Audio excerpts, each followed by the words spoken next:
तो हम स्टार्ट करते हैं। आज न्यूक्लियस के बारे में पढ़ेंगे, न्यूक्लियस क्या होता है और इसके बारे में इसकी स्टडी करते हैं। वो चलते हैं। ऐसे न्यूक्लियस को अपन हिंदी में क्या बोलते हैं? केंद्रक बोलते हैं। अब न्यूक्लियस होता क्या है? न्यूक्लियस जो होता है वो सेल के सेंटर में प्रेजेंट होता है और इसमें क्या होती है? डबल लेयर्ड मेम्ब्रेन होती है। मतलब जो भी सेल के अंदर जो भी केंद्रक होगा, न्यूक्लियस होगा, उसमें क्या होगा? डबल लेयर्ड मेम्ब्रेन होगी। मतलब उसमें दो लेयर होंगी और उस सेंटर के अंदर क्या होगा? क्रोमोसोम भरे होंगे, डीएनए भरा होगा। और यही क्या करता है? पूरी सेल, मतलब जो न्यूक्लियस होता है ये पूरी की पूरी सेल को क्या करता है? कंट्रोल करता है। इसे head quarter of the cell भी बोलते हैं। तो चलते हैं हम इसके बारे में स्टडी करते हैं। तो ये क्या होता है? Most important cell organelle which direct and control all its cellular activity. मतलब ये सबसे महत्वपूर्ण क्या होता है? कोशिकांग होता है, ऑर्गेनल होता है, जो क्या करता है? पूरी की पूरी सेल को क्या करता है? कंट्रोल करता है। उसकी सेलुलर एक्टिविटीज को क्या करेगा? रेगुलेट करेगा। It is discovered by the Robert brown इन 1831। और इसकी डिस्कवरी किसने की थी? रॉबर्ट ब्राउन ने।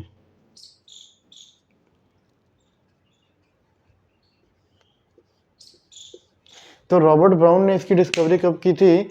1831, 1831 में किया था। Head quarter of the cell या कंट्रोलर ऑफ द सेल। और इसी न्यूक्लियस को अपन क्या बोलते हैं? Head quarter of the cell या controller of the cell.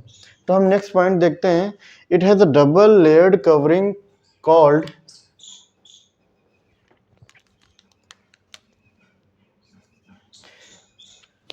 Nuclear membrane. It has double layered covering called nuclear membrane. मतलब इसके बाहर क्या होगी? डबल लेयर्ड मेम्ब्रेन होगी, जिसे अपन क्या बोलेंगे? उस कवरिंग को क्या बोलेंगे? न्यूक्लियर मेम्ब्रेन या कोशिका झिल्ली। Nucleus contain the nucleolus and the chromatin material. और जो न्यूक्लियस के अंदर क्या होगा? क्रोमेटिन मटेरियल होगा, क्रोमेटिन मटेरियल होगा और न्यूक्लियोलस होगा। न्यूक्लियोलस क्या करता है? मेनली आरएनए और प्रोटीन, मतलब प्रोटीन के फॉर्मेशन के लिए रिस्पॉन्सिबल होता है। और जो क्रोमेटिन होता है, ये क्या होता है? डीएनए होता है। डीएनए क्या होता है? कंडेंस्ड फॉर्म में होता है। मतलब डीएनए क्या होगा?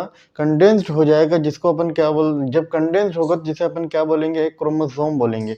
तो जो क्रोमेटिन होगा धीरे धीरे कंडेंस्ड होगा और कंडेंस्ड होने के बाद एक इसमें कन्वर्ट हो जाएगा क्रोमोसोम में। तो अगला पॉइंट क्या है? Chromatin is made up of DNA and protein. Chromatin किसका बना होता है? डीएनए और प्रोटीन का। And it condense to form the chromosome. और ये कंडेंस्ड होकर, मतलब एक जगह इकट्ठे होकर क्या बना लेगा? क्रोमोसोम का फॉर्मेशन करेगा। The functional segment of DNA is called the gene. मतलब किसी भी मतलब कोई भी अगर डीएनए है तो डीएनए में क्या होगा? उसमें जो फंक्शनल पार्ट होगा वही क्या कहलाता है? जीन कहलाता है। जो मतलब प्रोटीन का फॉर्मेशन। जैसे मान लीजिए ये आपका डीएनए है, ठीक। अब ये डीएनए में क्या है? ये फर्स्ट पोजीशन हो गई, ये सेकंड हो गई, ये थर्ड, फोर्थ। अब लेकिन क्या है कि इस डीएनए में बहुत सारे क्या हैं? बहुत सारे पार्ट हैं। लेकिन उस पार्ट में जैसे मान लीजिए अपन ने बोला कि ये सेकंड पार्ट है और ये सेकंड पार्ट क्या कर रहा है? प्रोटीन का फॉर्मेशन कर रहा है।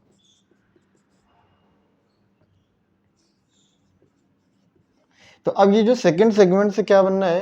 प्रोटीन का फॉर्मेशन हो रहा है। फर्स्ट 3 सेगमेंट या 4 सेगमेंट से किसी भी प्रोटीन का फॉर्मेशन नहीं हो रहा है। तो अब इस सेगमेंट को अपन क्या बोल देंगे? जीन बोलेंगे, क्योंकि ये फंक्शनल है। मतलब ये क्या कर रहा है? प्रोटीन का फॉर्मेशन कर रहा है। तो अपन क्या, इसीलिए अपन इस पॉइंट से क्या समझते हैं? Functional segment of DNA is called the gene. मतलब डीएनए का वो सेगमेंट जो क्या करेगा? फंक्शनल होगा, मतलब जो प्रोटीन का फॉर्मेशन करेगा उसे क्या बोल देंगे अपन? जीन बोल देंगे। अब इसमें देखते हैं फंक्शन ऑफ न्यूक्लियस। न्यूक्लियस का फंक्शन क्या होता है? It direct and control the metabolic activity of the cell and regulate the cell cycle. मतलब ये क्या करता है? किसी भी सेल की मेटाबॉलिक एक्टिविटी जो होती है, वो जो भी एक्टिविटी होंगी, मेटाबॉलिक एक्टिविटी होगी, उन सभी को रेगुलेट करेगा और साथ ही साथ क्या करेगा? सेल साइकिल में भी रोल प्ले करेगा, जिससे क्या होती है? सेल का नंबर बढ़ता है, सेल की ग्रोथ होती है। It help in the transmission of heredity character from parent to progeny. मतलब न्यूक्लियस के अंदर क्या है? डीएनए है, क्रोमेटिन है, क्रोमोसोम है। अब ये क्या हैगा? यही क्रोमोसोम, यही डीएनए क्या होगा? एक जनरेशन से दूसरी जनरेशन में क्या होगा, ट्रांसफ़र होगा। तो ये मेनली न्यूक्लियस में जो डीएनए है वो क्या होगा, हेरिडिटी कैरेक्टर को शो करेगा, मतलब आनुवांशिकता को शो करेगा। और ये क्या होगा, एक जनरेशन से दूसरी जनरेशन में जाएगा, मतलब पेरेंट से प्रोजेनी में ट्रांसफ़र होगा। अब हम थोड़ा सा न्यूक्लियस के बारे में थोड़ा सा और देख लेते हैं। ऐसा मान लीजिए ये सेल है और इस सेल के अंदर क्या है,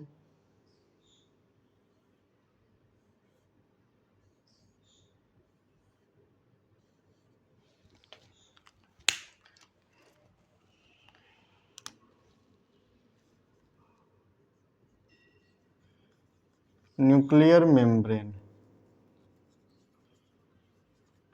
अब इसके अंदर क्या होगा, डीएनए होगा और इसमें क्या होंगे, फ्लूइड भरा होगा। इसके अंदर जो फ्लूइड भरा होता है उसको अपन क्या बोलते हैं, प्रोटोप्लाज्म। क्या बोल देते हैं, सॉरी, न्यूक्लियोप्लाज्म। न्यूक्लियो, क्योंकि न्यूक्लियस के अंदर है तो इसे अपन क्या बोलेंगे, न्यूक्लियोप्लाज्म केंद्रक द्रव्य। क्या बोलेंगे, केंद्रक द्रव्य बोल देंगे। तो बाहर जो जो डबल लेयर पोरस जो मेम्ब्रेन दिख रही है, इसमें हमें पोर देखने को मिलते हैं, क्योंकि जो भी प्रोटीन बनता है वो प्रोटीन इन्हीं पोर्स के थ्रू कहाँ आ जाता है, सेल के साइटोप्लाज्म में आता है। तो इन्हीं पोर्स के थ्रू जो प्रोटीन बनेगा वो कहाँ आएगा, सेल के साइटोप्लाज्म में आएगा। तो इसीलिए अपन ने ये मेम्ब्रेन जो बनाई है, पोरस बनाई है, और ये कैसी होती है, डबल लेयर मेम्ब्रेन होती है। तो जो हमें मेम्ब्रेन देख न्यूक्लियर मेम्ब्रेन, ये कैसी होती है, डबल लेयर्ड होती है, डबल लेयर्ड। और इसमें क्या होते हैं, पोर होते हैं, पोरस बोल सकते हो। तो जो न्यूक्लियर की जो न्यूक्लियस के बाहर जो मेम्ब्रेन होगी वो डबल लेयर होगी, और वो कैसी होगी, पोरस होगी, क्योंकि इन्हीं पोर्स के थ्रू जो प्रोटीन बनेगी न्यूक्लियस के अंदर, वो इन्हीं पोर्स के थ्रू कहाँ आएगी, साइटोप्लाज्म में आएगी। अब क्या होता है, अब इसके अंदर होता है डीएनए, और यही डीएनए क्या करता है, फंक्शनल होता है। अगर फंक्शनल है, मतलब अगर वो फंक्शनल है, प्रोटीन का फॉर्मेशन कर रहा है पार्ट, तो उसे अपन क्या बोल देते हैं, जीन बोल देते हैं। और ये एक जनरेशन से दूसरी जनरेशन में क्या करता है, ट्रांसफर होता है। तो इस तरह से हमने क्या देखा है, न्यूक्लियस में, न्यूक्लियस के बारे में देखा, न्यूक्लियस के फंक्शन देखा है, और थोड़ा सा हमने उसकी स्ट्रक्चर को भी पढ़ा है। तो अब जैसे प्रोकैरियोट की बात करते हैं, तो प्रोकैरियोट में मेनली हम क्या बोलते हैं कि न्यूक्लियस या तो एब्सेंट होता है, अगर होता भी है तो वो क्या होता है, बहुत ही कम कम अमाउंट में हमें देखने को मिलता है, या नेग्लिजिबल होता है। तो लेकिन अगर अगर थोड़ा भी प्रेजेंट है तो उसे अपन क्या बोल देते हैं, न्यूक्लियोइड बोलते हैं, न्यूक्लियोइड या जीनोफोर बोलते हैं। तो उसे अपन क्या बोलते हैं, लेकिन अगर वही यूकैरियोट की बात करते हैं, तो यूकैरियोट में जो होता है वो, उसे अपन क्या बोलते हैं, न्यूक्लियस ही बोलते हैं, और वो डबल लेयर्ड होता है, और उसमें जो मेम्ब्रेन होगी वो डबल लेयर्ड होगी, पोरस होगी। और तो इस तरह से हमने क्या देखा है, न्यूक्लियस के बारे में स्टडी किया, न्यूक्लियस के फंक्शन के बारे में पढ़ा है। तो न्यूक्लियस क्या होता है, उससे मेन पार्ट होता है किसी भी सेल के अंदर, क्योंकि ये सेल की सेलुलर एक्टिविटी को कंट्रोल करता है, या इसे head quarter of the cell भी बोलते हैं।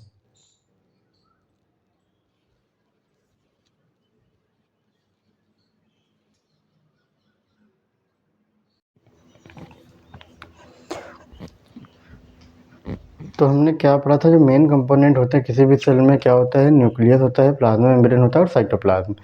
तो हमने न्यूक्लियस और प्लाज्मा मेम्ब्रेन के बारे में तो पढ़ लिया। अब हम किसके बारे में पढ़ेंगे, साइटोप्लाज्म। तो साइटोप्लाज्म जो होता है, ये क्या होता है, मेन कंपोनेंट होता है किसी भी सेल में, जिसमें क्या होता है, सेलुलर एक्टिविटीज़ चलती हैं, मतलब जो फ्लूइड कंटेंट होता है, और उसी में साथ ही साथ क्या होते हैं, सेल ऑर्गेनल। तो अब साइटोप्लाज्म के हम जो मेन मेन पॉइंट हैं पढ़ते हैं, डिस्कवरी के पढ़ते हैं। तो उससे पहले इसकी डिस्कवरी किसने की थी, it is discovered by the Kolliker in 1862। मतलब साइटोप्लाज्म को डिस्कवर किया था कोलिकर ने 1862 में किया था। और अगला पॉइंट क्या है, cytoplasm is a fluid content enclose plasma membrane. मतलब साइटोप्लाज्म जो होता है किसी भी सेल में क्या होगा, प्लाज्मा मेम्ब्रेन होगी, और उस प्लाज्मा मेम्ब्रेन के बाद क्या होगा, उस सेल में फ्लूइड भरा होगा, और वो फ्लूइड किसके द्वारा घिरा होता है, प्लाज्मा मेम्ब्रेन के थ्रू घिरा होता है, और वो फ्लूइड कंटेंट होता है। तो वही जो फ्लूइड है वही क्या है, साइटोप्लाज्म है। और मेनली साइटोप्लाज्म में होता क्या क्या है, फ्लूइड पार्ट आता है, और साथ ही साथ क्या आता है, और सेल ऑर्गेनल होते हैं। मतलब साइटोसोल होता है, और क्या होता है, सेल ऑर्गेनल होते हैं। तो अगला हम पॉइंट पढ़ते हैं, it is the site of metabolic activity. जो साइटोप्लाज्म होता है, it is the site of metabolic activity, मतलब साइटोप्लाज्म में ही क्या होता है, कोई भी सेल है तो सेल के साइटोप्लाज्म में क्या हो गया, विभिन्न प्रकार की मेटाबॉलिक एक्टिविटी चलेंगी। मेटाबॉलिक एक्टिविटी जिसमें क्या होता है, मॉलिक्यूल्स का ब्रेकडाउन भी होता है, मतलब कॉम्प्लेक्स मॉलिक्यूल क्या होंगे, ब्रेक हो जाएंगे और सिंपल मॉलिक्यूल मिलकर क्या बनेंगे, कॉम्प्लेक्स का फॉर्मेशन करेंगे। मतलब मेटाबॉलिक एक्टिविटी में दो चीज़ें होती हैं, कैटाबॉलिज्म होता है और एनाबॉलिज्म होता है। तो कैटाबॉलिज्म क्या होता है, कैटाबॉलिज्म में क्या होता है, कॉम्प्लेक्स जो मॉलिक्यूल होता है उसका क्या होता है, कॉम्प्लेक्स मॉलिक्यूल का क्या होगा, ब्रेकडाउन होगा।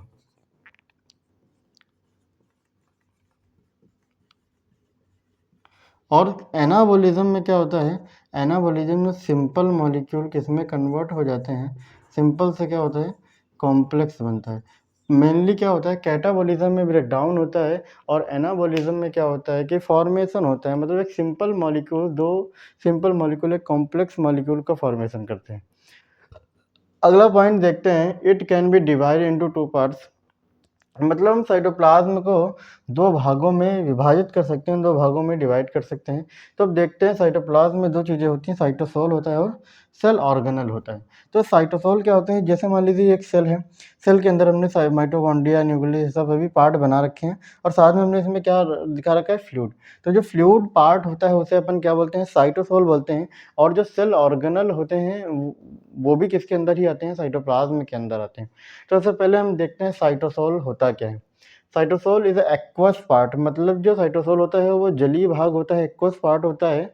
And the various fibrous protein and cytoskeleton, मतलब इसी फ्लूइड में क्या होते हैं, विभिन्न प्रकार के फाइब्रस प्रोटीन होती हैं और साथ ही साथ क्या होता है, साइटोस्केलेटन। मतलब साइटोस्केलेटन जो एलिमेंट होता है, जो क्या करता है कि स्ट्रक्चर प्रोवाइड करता है, तो वो पूरा का पूरा क्या करेगा, इस सेल में क्या होगा, फैला हुआ होगा। मतलब इस साइटोप्लाज्म में क्या होगा, फैला हुआ होगा। और इसमें क्या होता है, 90% क्या होगा, वाटर होता है और 7% क्या होगा, प्रोटीन होगा और 2% क्या होता है, कार्बोहाइड्रेट होता है और 1% क्या अदर्स मॉलिक्यूल्स होते हैं, जैसे लिपिड एक्सेट्रा, लिपिड्स हो गए एंड अदर मॉलिक्यूल्स, ये सभी क्या होंगे इस साइटोप्लाज्म में, क्या होंगे प्रेजेंट। आयंस भी इसी में क्या होते हैं, प्रेजेंट होते हैं, किसमें, साइटोप्लाज्म के किस पार्ट में, साइटोसोल में। तो साइटोसोल में क्या क्या होता है, 90% वाटर होता है, 7% प्रोटीन होता है, 2% कार्बोहाइड्रेट, 1% अदर पार्ट्स होते हैं। अब देखते हैं मेनली सेल और सेल ऑर्गेनल क्या होता है। Cell organelle is a living part of the cell, मतलब ये किसी भी सेल का कैसा भाग होता है, जीवित भाग होता है, लिविंग पार्ट होता है, और definite shape, structure and function, और इसका एक डेफिनेट, एक निश्चित आकार होता है और इसकी संरचना होती है और इसका क्या होता है, मुख्य काम। मतलब सेल ऑर्गेनल जो होते हैं, अलग अलग सेल ऑर्गेनल का क्या होता है, अलग अलग काम होता है, उनका अलग अलग स्ट्रक्चर होता है और उनका अलग अलग शेप होता है। तो सेल ऑर्गेनल मेनली हम तीन प्रकार के सेल ऑर्गेनल पढ़ेंगे, single membrane bond organelle, double membrane bond organelle और मेम्ब्रेन लेस। मतलब ऐसे है, और ऐसे सेल ऑर्गेनल जिसमें कोई भी मेम्ब्रेन प्रेजेंट नहीं होती है। तो सिंगल मेम्ब्रेन, जो मेम्ब्रेन बॉन्ड ऑर्गेनल होगा उसमें क्या क्या आएगा, तुम्हारा इंडोप्लाज्मिक रेटिकुलम आएगा, लाइसोसोम आएगा, गोल्जी बॉडी आएगा, वैक्यूल आएगा और पेरोक्सिसोम।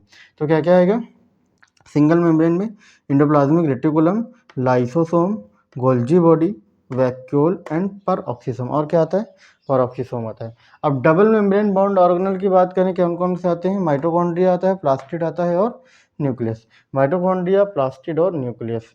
और ऐसे सेल ऑर्गेनल जिसमें कोई भी मेम्ब्रेन प्रेजेंट नहीं होती है, उसको उसमें कौन कौन से आते हैं, राइबोसोम आता है, सेंट्रोसोम आता है और मैक्रोट्यूबुल। और न्यूक्लियोलस भी इसी में आता है। न्यूक्लियोलस क्या होता है, मेम्ब्रेन लेस सेल ऑर्गेनल होता है। अब देखो डबल मेम्ब्रेन जो बॉन्ड ऑर्गेनल होते हैं, इनमें हमें इसमें एक इम्पॉर्टेंट पॉइंट याद रखना है,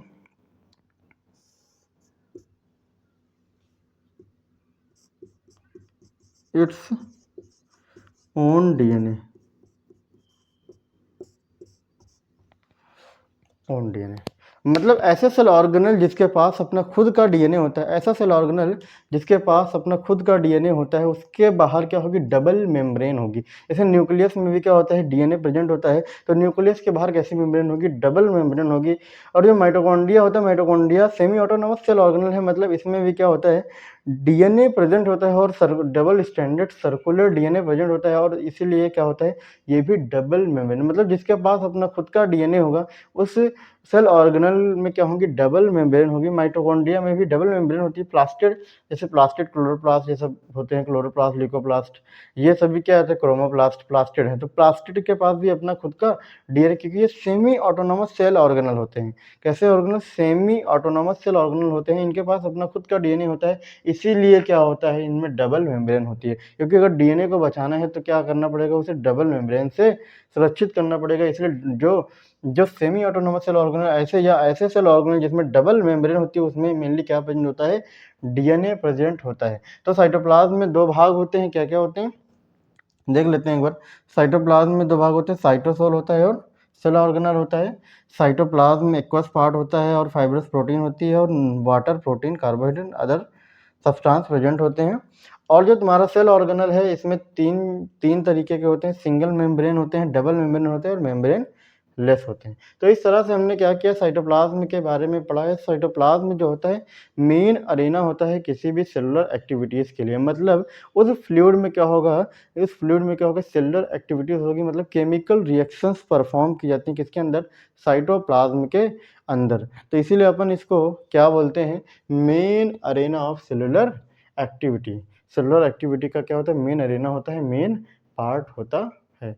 तो इस तरह से हमने क्या किया है, साइटोप्लाज्म के बारे में पढ़ा है। अब धीरे धीरे आगे क्या करेंगे, आगे हम प्रोसीड करेंगे सेल ऑर्गेनल के, ईआर के बारे में पढ़ेंगे, लाइसोसोम के बारे में पढ़ेंगे, गोल्गी बॉडी के बारे में पढ़ेंगे।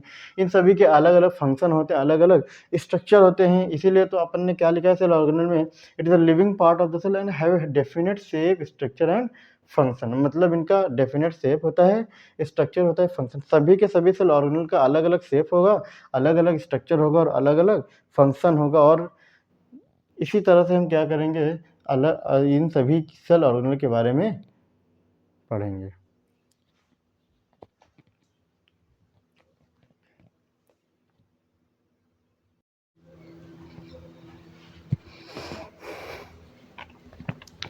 तो हम पढ़ रहे हैं क्या, एंडोप्लाज्मिक रेटिकुलम। एंडोप्लाज्मिक रेटिकुलम को हिंदी में क्या बोलते हैं, अंतःद्रवी जालिका। मतलब ये क्या होंगे, सेल के अंदर प्रेजेंट होंगे अंतःद्रवी जालिका, जिनमें क्या होगा, फ्लूइड होगा। तो अब देखते हैं एंडोप्लाज्मिक रेटिकुलम में हम मेनली क्या पढ़ेंगे। पहले तो उसके कुछ इंपॉर्टेंट पॉइंट्स पढ़ेंगे, फिर ये कितने प्रकार का होता है, फिर उसके फंक्शन पढ़ते हैं। तो मेनली हम देख लेते हैं इंपॉर्टेंट पॉइंट्स में क्या है। Network of membrane bound tubules and seats present in the cytoplasm. मतलब साइटोप्लाज्म के अंदर क्या होता है, पूरा एक मेम्ब्रेन का पूरा एक क्या होता है, नेटवर्क होता है, एक जाल होता है। और वो क्या होता है, ट्यूब्यूल्स की फॉर्म में भी हो सकता है या सीट्स की फॉर्म में हो सकता है। मतलब या तो ट्यूब की फॉर्म में प्रेजेंट होगा, यह एक के ऊपर एक, मतलब सीट की फॉर्म में भी प्रेजेंट होता है। ये किसके अंदर प्रेजेंट होता है, साइटोप्लाज्म के अंदर होता है, क्योंकि ये सेल ऑर्गेनल है। डिस्कवर्ड बाय गार्नियर, इसकी खोज किसने की थी, गार्नियर ने की थी। And the structure is given by porter and cloud. अब मेनली क्या होता है, एंडोप्लाज्मिक रेटिकुलम किन किन चीज़ों में नहीं पाया जाता है। सबसे पहले तो प्रोकैरियोट्स में क्या होता है, सेल ऑर्गेनल ही एब्सेंट होते हैं। कोई सा भी सेल ऑर्गेनल, राइबोसोम को छोड़कर कोई सा भी सेल ऑर्गेनल प्रोकैरियोट्स में नहीं होता है। तो सबसे पहला सिस्टम क्या है, ये प्रोकैरियोट्स में एंडोप्लाज्मिक रेटिकुलम क्या होता है, एब्सेंट होता है। और जो मेमेलियन आरबीसीज होती हैं, मतलब जो हम लोग की मूवमेंट्स की, जो मैमल्स की जो आरबीसीज होती हैं, उनमें भी क्या होता है, एंडोप्लाज्मिक रेटिकुलम क्या होता है, एब्सेंट होता है। अब मेनली हम क्या करेंगे, एंडोप्लाज्मिक रेटिकुलम के टाइप पढ़ेंगे। अब ये टाइप क्या होते हैं, कितने प्रकार का होता है, स्मूथ एंडोप्लाज्मिक रेटिकुलम और रफ एंडोप्लाज्मिक रेटिकुलम। तो स्मूथ एंडोप्लाज्मिक रेटिकुलम वह एंडोप्लाज्मिक रेटिकुलम है जिसमें क्या होगा, राइबोसोम्स क्या होंगे, एब्सेंट होंगे। और ये किसका फॉर्मेशन करेगा, लिपिड का सिंथेसिस करेगा या फैट का सिंथेसिस करेगा। तो it is a made up of tubules mainly. जो स्मूथ एंडोप्लाज्मिक रेटिकुलम होता है वो किसका बना होता है, ट्यूब्स का बना होता है, मतलब ट्यूब्यूल फॉर्म में होता है। And it is a help in the steroid, lipid and polysaccharide synthesis. मतलब जो स्मूथ एंडोप्लाज्मिक रेटिकुलम होता है, ये किसमें रोल प्ले करता है, स्टेरॉइड के फॉर्मेशन में हेल्प करता है, लिपिड के और पॉलीसैकेराइड के सिंथेसिस के लिए भी ये रिस्पॉन्सिबल होता है।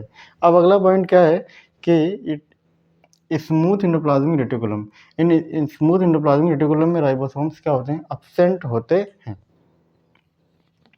अब अगला क्या है, rough endoplasmic reticulum. Rough endoplasmic reticulum में क्या होता है, राइबोसोम्स क्या होंगे, प्रेजेंट होंगे, और ये किसका बना होता है, made of cisternae and vesicles. Cisternae मतलब बैग लेग स्ट्रक्चर होता है, वेसिकल्स मतलब होता है जो circular bag leg structure. Cisternae and vesicles मतलब बैग लेग स्ट्रक्चर होता है जिसके जो किसका बना होता है, सिस्टर्नी और वेसिकल्स का बना होता है क्या, rough endoplasmic reticulum. Help in the protein synthesis, और किसमें पार्टिसिपेट करता है, किसमें हेल्प करता है, प्रोटीन के सिंथेसिस में। एंड इसमें क्या होता है, राइबोसोम्स। अगर राइबोसोम्स प्रेजेंट है इसका मतलब ये किसका फॉर्मेशन करेगा, प्रोटीन का फॉर्मेशन करेगा। अब अगला हम देखते हैं फंक्शन के बारे में कि एंडोप्लाज्मिक रेटिकुलम का काम क्या क्या होता है। It serves as a channel for transport of material between various region of cytoplasm and between cytoplasm and the nucleus। मतलब साइटोप्लाज्म और न्यूक्लियस के बीच में जो भी मटेरियल का क्या होगा, एक्सचेंज होगा, वो इसके थ्रू होता है, एंडोप्लाज्मिक रेटिकुलम के द्वारा ही होता है। और जो भी मतलब एक सेल ऑर्गेनल से दूसरे में जो भी मटेरियल का ट्रांसपोर्ट होगा साइटोप्लाज्म के अंदर, वो भी किसके थ्रू होगा, इसी एंडोप्लाज्मिक रेटिकुलम के थ्रू होता है। It is a synthesis of fat, protein, steroid and cholesterol. ये किसका फॉर्मेशन करता है, सिंथेसिस करता है किसका, फैट का, प्रोटीन का, स्टेरॉइड का एंड कोलेस्ट्रॉल। मेनली ये स्मूथ एंडोप्लाज्मिक रेटिकुलम करता है। The crucial role in the detoxification of drugs and poisonous by product. मतलब ये किसके डिटॉक्सिफिकेशन में रोल प्ले करता है, ड्रग्स के और पॉइजन्स के। It is an important point. तो डिटॉक्सिफिकेशन में कौन रोल प्ले करता है, एंडोप्लाज्मिक रेटिकुलम। और क्या करता है, मेम्ब्रेन बायोजेनेसिस करता है। मतलब यही एंडोप्लाज्मिक रेटिकुलम क्या करता है, प्रोटीन और लिपिड बना रहा है, और यही प्रोटीन और लिपिड क्या करेंगी, प्लाज्मा मेम्ब्रेन का फॉर्मेशन करेंगे। इसीलिए अपन इसको क्या बोलते हैं, मेम्ब्रेन बायोजेनेसिस। मतलब एंडोप्लाज्मिक रेटिकुलम से निकला हुआ लिपिड और प्रोटीन ही क्या करता है, प्लाज्मा मेम्ब्रेन या सेल मेम्ब्रेन का फॉर्मेशन करता है। और इस प्रोसेस को अपन क्या बोलते हैं, membrane biogenesis. Membrane biogenesis. Membrane biogenesis क्या होता है, protein and lipid produce by ER are used to produce the cell membrane. मतलब तुम्हारे जो ईआर है उसके द्वारा प्रोटीन और लिपिड क्या किया गया है, प्रोड्यूस किया गया है, किसका फॉर्मेशन करने के लिए, प्रोड्यूस द सेल मेम्ब्रेन, और सेल मेम्ब्रेन के फॉर्मेशन के लिए। अगला पॉइंट क्या, cytoplasmic framework to provide the surface for some of the biochemical activities. मतलब सेल के अंदर बहुत सारी बायोकेमिकल एक्टिविटीज चलती हैं, उन सभी को फ्रेमवर्क देता है, उन सभी को एक ढांचा कौन देता है, एक स्ट्रक्चर कौन देता है, वो एंडोप्लाज्मिक रेटिकुलम। मतलब कोई भी केमिकल रिएक्शन जो साइटोप्लाज्म के अंदर चलेंगी, मेनली किसके ऊपर चलती हैं, एंडोप्लाज्मिक रेटिकुलम क्या करता है, उनको एक फ्रेमवर्क देता है, एक स्ट्रक्चर देता है। And the form the endoskeleton of the cell. और यही इंडोप्लाज्मिक रेटिकुलम क्या करता है, सेल के अंदर के इंडोस्केलेटन का फॉर्मेशन करता है। तो मेनली हमने इंडोप्लाज्मिक रेटिकुलम में यही पढ़ा है कि ये क्या होता है, वो पूरे साइटोप्लाज्म में फैला हुआ होता है, और यह सेलुलर एक्टिविटीज़ जो भी होती है इसी साइटोप्लाज्म के ऊपर होती है। मतलब उसको एक फ्रेमवर्क देता है, कि एक स्ट्रक्चर देता है। तो और मेनली ये डिटॉक्सिफिकेशन में भी रोल प्ले करता है। ये 3 पॉइंट बहुत ही इम्पोर्टेंट। तो हमें याद रखना है, ये सब चीज़ों को हमें याद रखना है। और टाइप मतलब कौन कौन से होते हैं, स्मूथ होता है और रफ होता है। स्मूथ एंडोप्लाज्मिक रेटिकुलम और रफ एंडोप्लाज्मिक रेटिकुलम। और ये सब हमें चीज़ें क्या करनी है, याद रखनी है। अब हम क्या करेंगे, आगे किसके बारे में पढ़ेंगे, अगला जो सेल ऑर्गेनल होगा, ठीक।